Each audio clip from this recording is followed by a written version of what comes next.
అవన్నీ కూడా వర్కౌట్ చేస్తున్నాం. ఆర్థిక ఇబ్బందులు పెద్దగా ఉండవన్న అభిప్రాయం. ఎందుకంటున్నానంటే మనం వర్కౌట్ చేయాలి, ఈ గైడ్ లైన్స్ అని పెట్టుకో వర్కౌట్ చేయాలి. పూర్ స్టడీ పూర్ రఫ్గా మీరు వేసుకుంటే మనకు ఆదాయం 21% పెరుగుతూ ఉంది. 70,000 కోట్లు average for the last 14 years. 21% మనకు పెరిగితే ఇంకా బాగా చేస్తే ఇంకా ఎక్కువ పెరుగుతుంది. ఆ విధంగా పెరిగిన ఆదాయాన్ని మీరు తీసుకుంటే 14-15,000 కోట్లు వస్తుంది. ఈ స్కీమ్ అంతా కలిసి ఒక 15,000-20,000 కోట్లు మ్యాక్సిమం అయితే అవ్వచ్చు. 14,000 కోట్లు 15,000 కోట్లు మీరు చేర్చేశారు. అవన్నీ అన్ని కార్డులు ఉన్నాయా, మనుషులు ఉన్నారా, దేవుడి తెలియదు. ఇప్పుడు కార్డ్స్ ఉన్నాయి. అందుకే నేను ఐటీ పెట్టి ఆ రోజు పర్ఫెక్ట్గా చేశాం. ఆ రోజు పర్ఫెక్ట్గా చేసి దాని అంతా బొక్క పెట్టారు వీళ్ళు. లెక్కలన్నీ ఇప్పుడు ఇన్ఫర్మేషన్ టెక్నాలజీ వచ్చిన తర్వాత ఈ సేవ సెంటర్స్ ఇవన్నీ వచ్చినాక ఎలక్ట్రానిక్ దీంట్లో డూప్లికేషన్ పేర్లన్నీ తీసేయచ్చు. వీళ్ళకి ఆ ధ్యాస లేకుండా పోయింది. అందుకని ఈ అనర్థాలు వచ్చాయి. అవన్నీ స్ట్రీమ్ లైన్ చేసి చాలా వరకు తగ్గుతాయి. నా ఉద్దేశం అంటే జెన్యున్గా ఎవరైతే నేను చెప్పిన 3 కేటగిరీలు ఉన్నారో ప్రతి ఒక్క కుటుంబానికి న్యాయం చేయాలి. అది చేయడానికి పెద్ద కష్టం కాదు. ఈ స్కీమ్ ద్వారా చేస్తాం, డిబేట్ చేద్దాం. మీరు చెప్పిన సజెషన్స్ అన్ని రేపటి నుంచి వస్తాయి.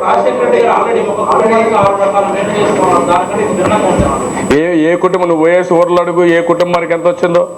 నేను మళ్ళా ఇంకోటి కూడా చెప్తున్నాను, కైండ్ ఇచ్చేదాన్ని మేము తీసేయడం లేదు. అది కూడా గుర్తుపెట్టుకోండి. అసెట్ తీసేయడం, ఒక ఇల్లు హౌసింగ్ ఒక ఇల్లు ఉంది. అదే మరి ఇంకొక పక్కన చూస్తే హౌస్ సైట్స్ ఉన్నాయి. ఇంకో పక్కన ఇలాంటి ఒక మగ్గం ఇస్తాం, అలాంటి తీసేయడం ఎక్స్ట్రాగా అవన్నీ ప్లాన్ చేస్తాం. ఇంకో పక్కన అసెట్ ఒకటి, కైండ్ ఒకటి. ఇప్పుడు బియ్యం ఇస్తున్నారు, పనిముట్లు ఇస్తారు, లేకపోతే కరెంట్ ఉచితంగా ఇస్తా ఉన్నాం కైండ్లో, అవి కూడా తీసేయడం లేదు దీంట్లో. ఈరోజు మేము ఇచ్చేదంతా కూడా ఎక్స్ట్రాగా ఏం చేయగలుగుతామో అవి వేరేగా పెట్టుకొని ఇది మాత్రం ఇస్తాం. దీన్ని వర్కౌట్ చేస్తాం. క్యాష్లో ఇచ్చేటన్ని ప్రతి ఒక్క కుటుంబానికి అష్యూరెన్స్ ఇస్తాం. పెన్షన్లు ఇంటిగ్రేట్ అవుతాయి వీళ్ళని దొరికి. ఎందుకంటే ఇప్పుడు 200 పెన్షన్లు ఇస్తున్నారు. ఇప్పుడు 2,000 వచ్చిన తర్వాత ఆ పెన్షన్లు అందులోకి వస్తాయి. 500 రూపాయలు అవన్నీ పెట్టి ఇది చేస్తాం. ఆ గైడ్ లైన్స్ వర్కౌట్ చేస్తాం. అది కూడా నిరుద్యోగ వృత్తి ఒకటి, ఎంప్లాయ్మెంట్ జనరేషన్ వేరే ఉంటుంది, మళ్ళా అది వేరేగా వస్తుంది. ట్యాక్స్లు అవసరం లేదు. బెల్ట్ షాపులు పూర్తిగా తీసేస్తాం. That very clear. ఆ రోజు కూడా నేను ముఖ్యమంత్రి అయినప్పుడు జీతాలు ఇవ్వలేని పరిస్థితి నుంచి రాష్ట్రాన్ని న్యూ హైట్స్ తీసుకుపోయాం. ఈరోజు ఇంకా అరాచకమైన పరిపాలన మాకు ఇస్తున్నారు. ఇన్హెరిటెన్స్ చూస్తే ఈరోజు చాలా దారుణంగా ఉంది. ఇక్కడి నుంచి మళ్ళీ ఏ విధంగా తీసుకుపోవడం కోసం మేము ముందుకు పోతున్నాం. చాలా దేశాల్లో ఇది బాగా జరిగింది.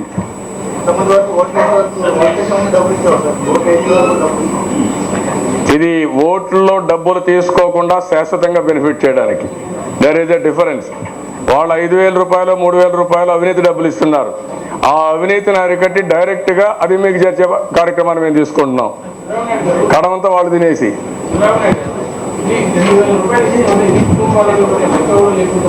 No, what I am saying, it is a draft paper. I am discussing 2,000 రూపాయలు కాదు, 1,000, 1,500, 2,000 ఆవరేజ్న 1,500 రూపాయలు వస్తుంది. అది వర్కౌట్ చేస్తాం. 3 స్లాబ్స్ పెట్టాం. పూరెస్ట్ అది poor and also middle class. ఈ 3 స్లాబ్లు పెట్టి వర్కౌట్ చేస్తాం. ఏమండి, కోటి వేసుకున్నా కూడా కుటుంబాలు మీరు లెక్క వేసుకుంటే 50% వేసుకున్న కోటి వేసుకుంటే 500, 18,000 కోట్లు. సింపుల్ లెక్క, వెరీ సింపుల్. స్కాలర్షిప్లు రావు. నిరుద్యోగ వృత్తి వేరే, స్కాలర్షిప్లు. ఆ విధంగా పెన్షన్లన్నీ కలుపుతాం. ఆ ఫ్యామిలీ బెనిఫిట్కి వస్తాయి. మళ్ళీ నిరుద్యోగ ఎంప్లాయ్మెంట్ జనరేషన్ వేరే వస్తుంది. మళ్ళీ రైస్ అట్లనే ఉంటుంది, ఆ కైండ్లో ఉంటాయి.